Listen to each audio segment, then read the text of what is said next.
नमस्कार। हम लोगों ने वर्णमाला जो है अब तक कंप्लीट कर लिया। अब हम लोग संधि पढ़ने वाले हैं। तो आइए जानते हैं संधि के विषय में। तो देखिए, संधि दो वर्णों के मेल से उनमें जो परिवर्तन होता है उसे ही संधि कहते हैं। जब दो वर्ण जुड़ते हैं और उनमें परिवर्तन हो जाता है दो वर्णों के जुटने से, तो उसे ही संधि कहते हैं। जैसे यहाँ पर अ और अ, ये दो वर्ण हैं, ये जब जुड़ते हैं अ और अ, तो ये आ हो जाता है। तो ये परिवर्तन हो रहा है, तो इसी को संधि कहते हैं। संधि कहते हैं, मान लीजिए दो शब्द दिए हों, जैसे विद्या और आलय। तो इसमें विद्या के अंत में आ है और यहाँ पर आ है, दोनों आ है, और आ मिलके आ हो जाता है। तो इस जब विद्या धन आलय को जोड़ेंगे तो इसी को संधि कहते हैं। तो इनके जोड़ने से ये विद्यालय हो जाएगा। तो ये हो गया संधि। संधि की परिभाषा हम लोग समझ लिए। अब हम लोग देख लेते हैं संधि के प्रकार। तो संधि तीन प्रकार की होती है: स्वर संधि, व्यंजन संधि और विसर्ग संधि। तो स्वर संधि क्या होती है? स्वर का स्वर से मेल हो। जब स्वर और स्वर आपस में जुड़े तो वहाँ पर स्वर संधि होती है। जैसे यहाँ पर लिखा है परीक्षा धन अर्थी, तो यहाँ पर अ और आ मिलके आ हो जाएगा, ये दोनों मिलके हो जाएंगे परीक्षार्थी। उसके बाद व्यंजन संधि, जिसमें पहले शब्द का अंतिम वर्ण व्यंजन हो। जैसे वाक धन इस मिल के हो गया वागीश, और देखिए यहाँ पे जो है पहले शब्द का अंतिम वर्ण जो है वह व्यंजन है। और तीसरा है विसर्ग संधि, जिसमें पहले शब्द के अंत में विसर्ग हो। जैसे अंतः धन करण, ये मिल के हो जाएगा अंतःकरण। अंतःकरण। तो यहाँ पर देखिए पहले शब्द के अंत में विसर्ग है, तो यहाँ पे विसर्ग संधि हो जाएगी। अब हम बात कर लेते हैं थोड़ा सा कि परीक्षा में किस प्रकार के प्रश्न पूछे जाते हैं। उसके बाद हम संधियों का विस्तृत अध्ययन करेंगे। तो आइए हम देख लेते हैं कि संधि में किस प्रकार के प्रश्न पूछे जाते हैं परीक्षा में। तो एक शब्द दिया रहता है और इस शब्द पर प्रायः तीन प्रकार के प्रश्न पूछे जाते हैं। या तो इस शब्द से पूछा जाएगा कि कौन सी संधि है, कौन सी संधि। या दूसरा कहा जाएगा संधि विच्छेद करिए, संधि विच्छेद। उस शब्द का संधि विच्छेद करने के लिए पूछा जा सकता है। या फिर संधि विच्छेद दिया रहता है और पूछ लिया जाता है कि इससे जुड़ के कौन सा शब्द बनेगा। जैसे कि एग्जाम्पल के माध्यम से हम लेते हैं, जैसे हम लेते हैं विद्यालय। विद्यालय, तो इसमें अगर पूछा जाएगा कि पहला प्रश्न लेते हैं कौन सी संधि है, तो यहाँ पर हो जाएगा स्वर संधि। दूसरा शब्द पूछा जाएगा कि इसका संधि विच्छेद करिए, तो हम लोग संधि विच्छेद इसका होगा विद्या धन आलय। और तीसरा प्रश्न इस प्रकार से रहता है कि विद्या धन आलय दिया रहता है, इसको कहता है कि इससे कौन सा शब्द बनेगा, तो ये हो जाएगा विद्यालय। तो इस प्रकार के प्रश्न पूछे जाते हैं। अब आइए हम लोग संधि का जो है अध्ययन करते हैं। पहले हम करेंगे स्वर संधि के बारे में। तो आइए देखते हैं स्वर संधि। स्वर संधि, स्वर संधि की बात करें तो ये 5 प्रकार की होती है। स्वर संधि की बात करें तो ये 5 प्रकार की होती है। 1 2 3 4 और 5। पहला होता है दीर्घ संधि, दूसरा होता है गुण संधि, तीसरा वृद्धि संधि,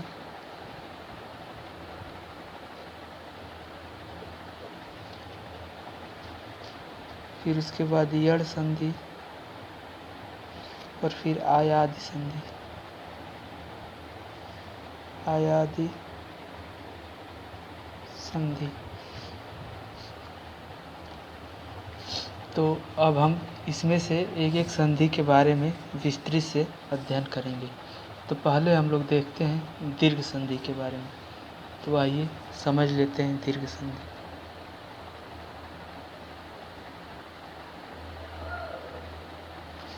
दीर्घ संधि, तो देखिए इसमें आपको 3 प्रकार के चीज़ें याद रखना है, उसको बहुत ध्यान से देखना है हम लोगों को।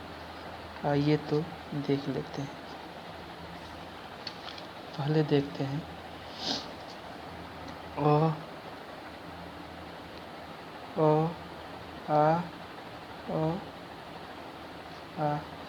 अगर पहले शब्द का अंतिम वर्ण अ हो या अ हो, या फिर हम कह सकते हैं अ से मिले, या फिर आ से मिले, या फिर अ से मिले, या फिर आ से मिले, तो ये हमेशा मिलके आ ही होता है, आ ही होता है।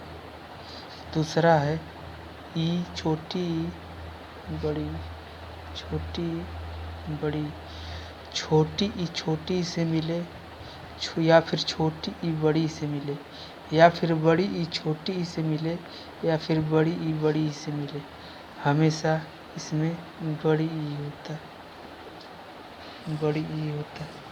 और तीसरा ऊ, ऊ, ऊ और ऊ। छोटा ऊ से मिले, या छोटा ऊ बड़ा ऊ से मिले, या फिर बड़ा ऊ छोटा ऊ से मिले, या फिर बड़ा ऊ से मिले, हमेशा बड़ा ऊ ही होता है। तो 3 प्रकार की चीज़ इसमें याद रखना है आपको। अ से मिले, या फिर अ से मिले, या फिर आ से मिले, फिर अ से मिले, या आ से मिले, हमेशा आ ही होगा। ई से मिले, या फिर ई बड़ी से मिले, या फिर बड़ी छोटी ई से मिले, या फिर बड़ी ई से मिले, हमेशा बड़ी ई होगा। छोटा ऊ से मिले, छोटा ऊ बड़ा ऊ से मिले, बड़ा ऊ छोटा ऊ से मिले, या फिर बड़ा ऊ से मिले, हमेशा ऊ ही हो जाता है। तो आइए हम लोग इसको एग्जाम्पल के माध्यम से समझते हैं। जैसे हम लेते हैं धर्म और अर्थ। तो यहाँ पर देखिए क्या है, अ है, और यहाँ पर क्या है, अ है। तो ये दोनों मिलेगा तो क्या हो जाएगा, आ हो जाएगा। तो हम इसको लिख सकते हैं, जब दोनों को जोड़ेंगे तो धर्मार्थ, ये बड़ा आके यहाँ लग जाएगा और ये हो जाएगा धर्मार्थ। दूसरा एग्जाम्पल हम लेते हैं देव धन अर्चन। देव धन अर्चन, यहाँ पर क्या है, अ है, और यहाँ पर क्या है, अ है। ये दोनों मिलेगा तो क्या हो जाएगा, आ। तो यहाँ लिख दीजिए दे वो, और ये वाला आ यहाँ कर दीजिए देव अर्चन, तो क्या हो जाएगा, देवार्चन। तीसरा एग्जाम्पल लेते हैं, जैसे यहाँ लेते हैं परीक्षा धन अर्थी। यहाँ पर क्या है, आ है, और यहाँ पर क्या है, अ है। तो दोनों मिलकर क्या होगा, आ ही होगा। तो यहाँ हमको क्या लिख सकते हैं, परीक्षार्थी।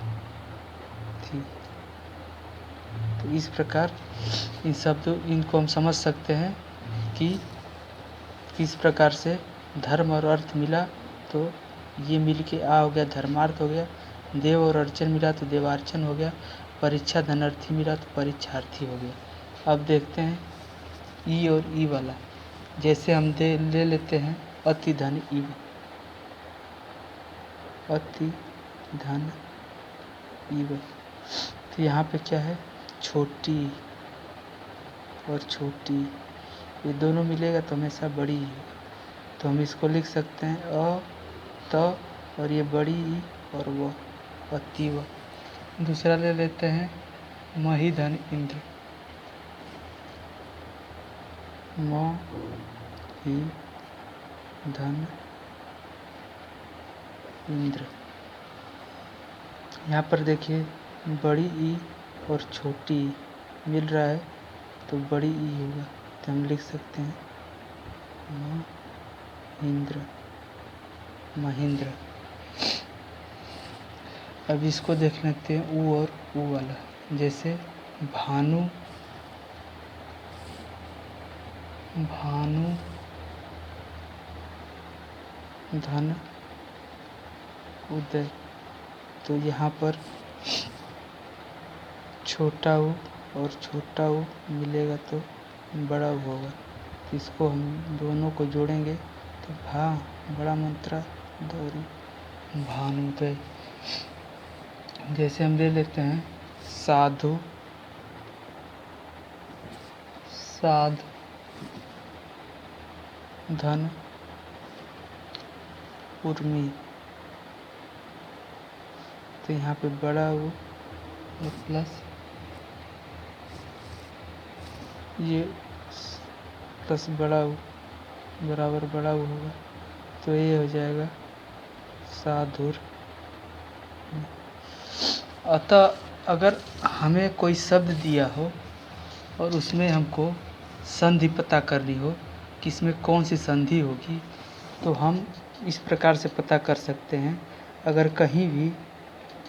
अगर कहीं पर किसी भी शब्द के बीच में आ की मात्रा, ई की मात्रा और बड़ी ई और बड़े ऊ की मात्रा आती है, तो वहाँ पे दीर्घ संधि हो, दीर्घ संधि होगा। ये ट्रिक है, इसको विशेष ध्यान में रखें। ये तो सब समझने की बातें हो गई, लेकिन अगर कोई शब्द दिया हो तो अगर वहाँ पे बीच में शब्द के आ की मात्रा, बड़ी ई की मात्रा और बड़े ऊ की मात्रा आ रही है, तो वहाँ पे दीर्घ संधि होगा। आइए हमने देख लिया कि संधि पहचानना, तो कैसे पहचानेंगे। आइए हम थोड़ा ये भी देख लेते हैं कि अगर संधि विच्छेद करना हो तो किस प्रकार से करेंगे। दीर्घ संधि कोई दिया हो और उसका संधि विच्छेद करना हो तो कैसे करेंगे। आइए हम लेते हैं जैसे वार्तालाप शब्द लेते हैं एक, वार्ता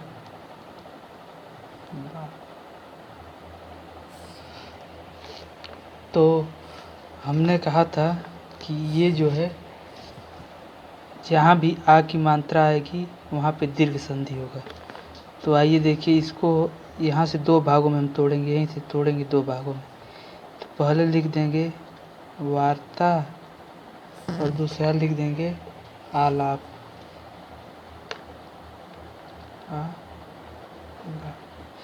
यही दोनों तो मिलके वार्ता, ये आ और आ मिलके आ बन गया था, वार्तालाप बन गया था।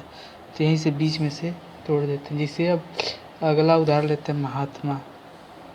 महात्मा तो पहले क्या करेंगे, ये आ का मात्रा आ रहा है तो इसमें दीर्घ संधि होगी, तो अब क्या करेंगे, पहले लिख देंगे म ह और फिर यहाँ से लिखेंगे त और मा। लेकिन देखिए ये म हो कोई शब्द नहीं होता है, तो यहाँ कर देंगे महा और यहाँ कर देंगे आत्मा। तो महा और आत्मा से मिलकर बना है या। जहाँ आ तो बड़ी ई और बड़ा ऊ देखे वहीं से उसको दो भागों में तोड़ना है। जैसे आगे लेते हैं एक गिरीश, गिरीश। तो यहाँ पे आपका आ रहा है बड़ी, तो इसका मतलब कि यहाँ पे दीर्घ संधि होगी। इसको दो भागों में तोड़ना है, तो हम करेंगे गिरी और धन इस तरह से संधि विच्छेद किया जाता है। अगला उदाहरण लेते हैं भानुदय। भानुदय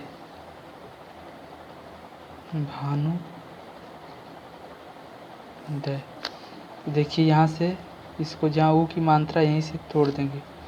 पहले लिख दीजिए भानु और दूसरा उदय। तो इस प्रकार से संधि विच्छेद करना है। जहाँ भी आ की मात्रा, ई की मात्रा और ऊ की मात्रा, मतलब बड़ी की मात्रा और बड़ी ऊ की मात्रा दिख जाए वहीं से दो भागों में तोड़ देंगे। तो इस प्रकार से हम इसका संधि विच्छेद भी कर सकते हैं। अब अगली संधि हम देखेंगे वृद्धि दीर्घ संधि हो गई। अब हम देखेंगे गुण संधि। क्या है? अगली संधि है गुण संधि। गुण संधि। तो इसमें भी आपको 3 प्रकार की बात देखनी है। आइए देख लेते हैं क्या क्या वो बातें हैं, ध्यान देना है हम लोगों को। तो आइए देखते हैं। 3 प्रकार की बातों का ध्यान देना है यहाँ पे। पहली बात, अगर अ या आ के बाद ई या ई आए तो ये दोनों मिल के क्या होते हैं? ए हो जाते हैं। ए मतलब ये वाली मात्रा एक चुर की। अगर अ या आ के बाद जो है अगर ऊ या ऊ आए तो ये दोनों मिलके ओ हो जाते हैं। क्या हो जाते हैं? ओ हो जाते हैं। और अ या आ के बाद अगर री आ जाए री तो ये दोनों मिलके अर हो जाते हैं। ये दोनों मिलेंगे अर हो जाएंगे, अर हो जाएंगे। तो आइए इसकी कुछ एग्जाम्पल देख लेते हैं। जैसे हम देखते हैं नर, नर धन इंद्र। तो यहाँ पे क्या आ रहा है? अ आ रहा है। मतलब कोई भी वर्ण हो तो मतलब व्यंजन हो तो उसके अंत में अ अपने आप उपस्थित होता है। अगर न हो तो उस वर्ण का उच्चारण ही नहीं कर सकते। तो ये र है तो यहाँ पे अ होगा, और ये ई है ई, तो ये दोनों मिलेंगे तो क्या हो जाएगा? ए हो जाएगा। मतलब ये वाली मात्रा हो जाएगी। तो इसको हम लिख देंगे न र, और ये वाली मात्रा इस पे चढ़ जाएगी बिंदी और तो नरेंद्र। इसी प्रकार से अगला हम एग्जाम्पल लेते हैं नर और ईस। नर और ईस, इसमें देखिए क्या करेंगे, पहले तो लिख देंगे न र, और यहाँ अ आ रहा है और यहाँ बड़ी ई आ रही है तो ये भी ए हो जाएगा। चाहे बड़ी ही हो चाहे छोटी ही हो उसको ए ही होना है। और ये स लिख देंगे तो क्या हो जाएगा? नरेश। अगला एग्जाम्पल लेते हैं माँ हा और धन ईस, महाधनीश। तो यहाँ क्या आ रहा है? आ रहा है और यहाँ बड़ी, ये दोनों मिलेंगे तो क्या हो जाएगा? ए, मतलब ये वाली मात्रा। तो हम इसको लिख सकते हैं म लिख दीजिए, ह लिख दीजिए, और आ और ई मिल के ए हो गए तो इस पर चढ़ा दीजिए मात्रा और स लिख दीजिए। इस प्रकार ये हो गया महेश। अब ऊ वाला देख लेते हैं।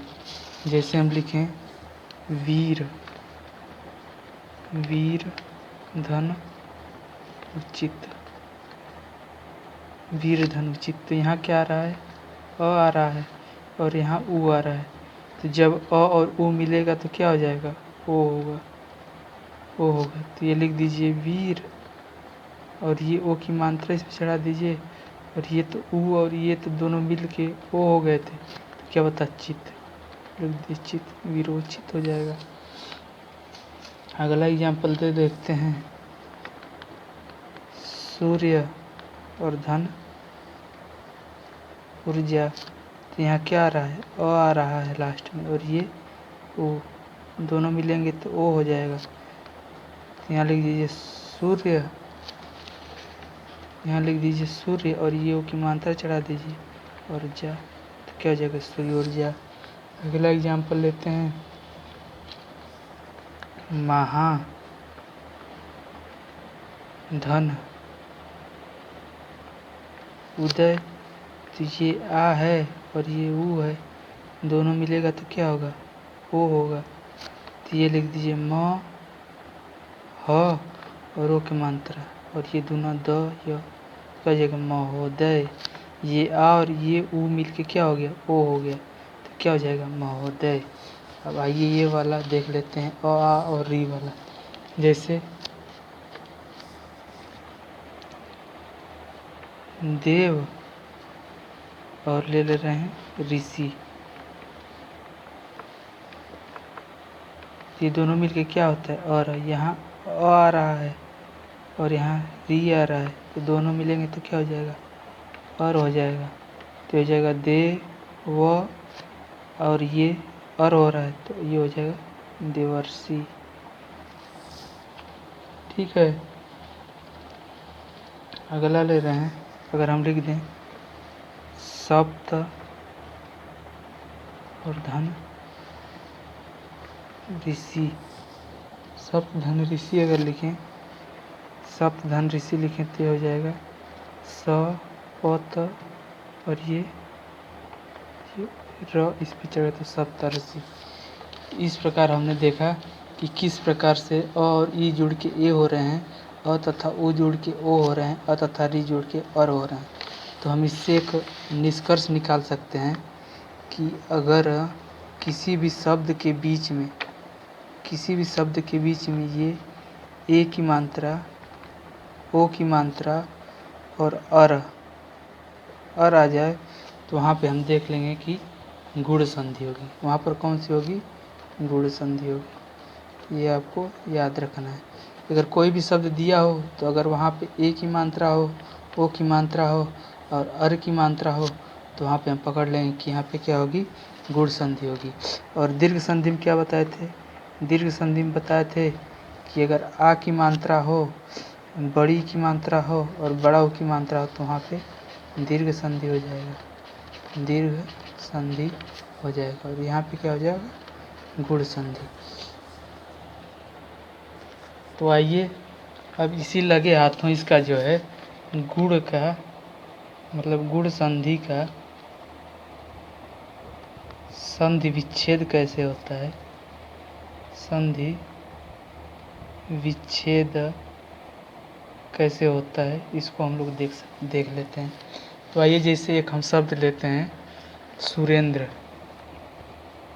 सुरेंद्र। तो पहले तो आप इसको देखते ही ये जानिए ए की मात्रा आ रही है तो इसका मतलब कि यहाँ पर क्या होगा, गुण संधि होगी। तो इस गुण संधि ए कैसे बनता है, जब अ में ई जुड़ता है तो ए बनता है। इसको मतलब जब ए वाली मात्रा को हम तोड़ेंगे तो ये अ और ई में टूटेगा। तो हम इसको लिख सकते हैं सुर, सुर, ये अ यहाँ आ गया और यहाँ लिख देंगे इंद्र। देखिए यहाँ अ और ई, अ और ई, तो यही दोनों तो मिलने से ए बनता है। तो सुर धन इंद्र, इसका संधि विच्छेद हो गया। इस तरह से हम संतुष्ट भी हो गए।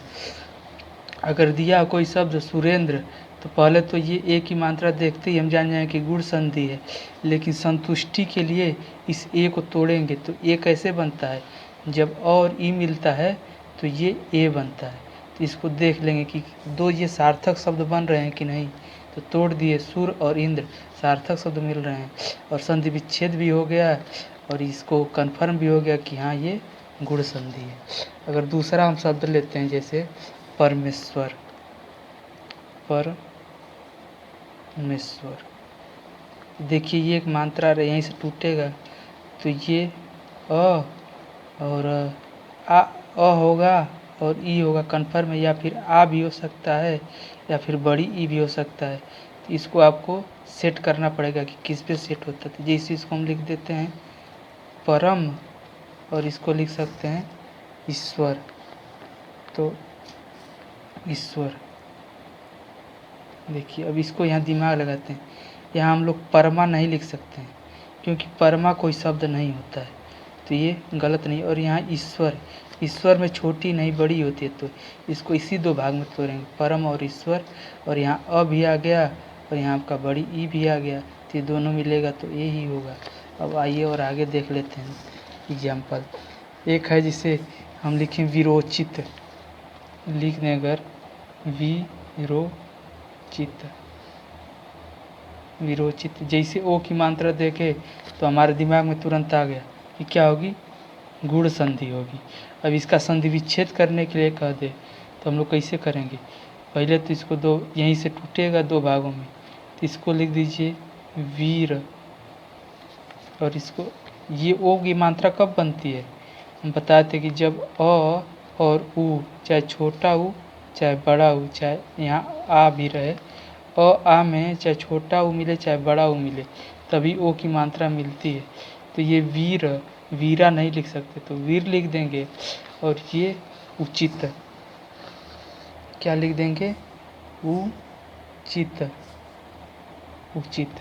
ये बड़ा उ नहीं रहता, उचित छोटा उ रहता। तो वीर और उचित, ये इसका संधि विच्छेद भी हो गया। जिससे हम एक और शब्द लेते हैं, सूर्य ऊर्जा। देखिए जैसे यहाँ ओ की मात्रा आई तो हमारे दिमाग में तुरंत आना चाहिए कि गुण संधि हुई। तो हम इसको कैसे तोड़ सकते हैं? एक लिख देंगे सूर्य और दूसरा लिख देंगे ऊर्जा। यहाँ आ गया और यहाँ ऊ आ गया, तो दोनों मिलकर क्या बनाते हैं? ओ। इससे हमको संतुष्टि भी हो गई कि यहाँ हो गया। और आइए अब थोड़ा सा और आगे देख लेते हैं। अब री वाला देख लेते हैं कैसे बनता है। जिसे हम एक शब्द लें, देवर्षि। यहाँ देखिए अर, मतलब अगर ऊपर वाला र आ गया तो वहाँ पर भी होगा। तो यहाँ अर भी उच्चारण, देवर्षि, अर का भी उच्चारण आ रहा है। तो यहाँ पे हमारे मन में तुरंत आना चाहिए कि यहाँ पे क्या हो गई? गुण संधि हो गई। इसको कैसे, ये अर कैसे बनता है? जब अ या आ में जब री जुड़ता है, ऋषि वाला री, तभी अर बनता है। तो इसका मतलब ये यहीं से टूटेगा। तो इसको हम लिख सकते हैं देव और धन ऋषि, देव धन ऋषि। एक और शब्द ले सकते हैं, जैसे हम सप्तर्षि, सप्तर्षि। इसको लिखेंगे सप्त और धन ऋषि। इसमें अधिकतर ये ऋषि शब्द ही आता है लास्ट में। इस प्रकार से हम इसका संधि विच्छेद भी कर लेंगे। इस प्रकार से हमने जो है दीर्घ संधि और गुण संधि, इन दोनों को पहचानने का नियम और संधि विच्छेद करने का नियम, ये दीर्घ संधि और गुण संधि हम सीख चुके हैं। अब अगले वीडियो में हम वृद्धि संधि, यड़ संधि और आयादि संधि, तीन और बच रहा है। वृद्धि संधि, यड़ संधि, आयाद संधि, ये अगले वीडियो में सीख लेंगे। तो ये हमारा संधि कंप्लीट हो जाएगी। धन्यवाद।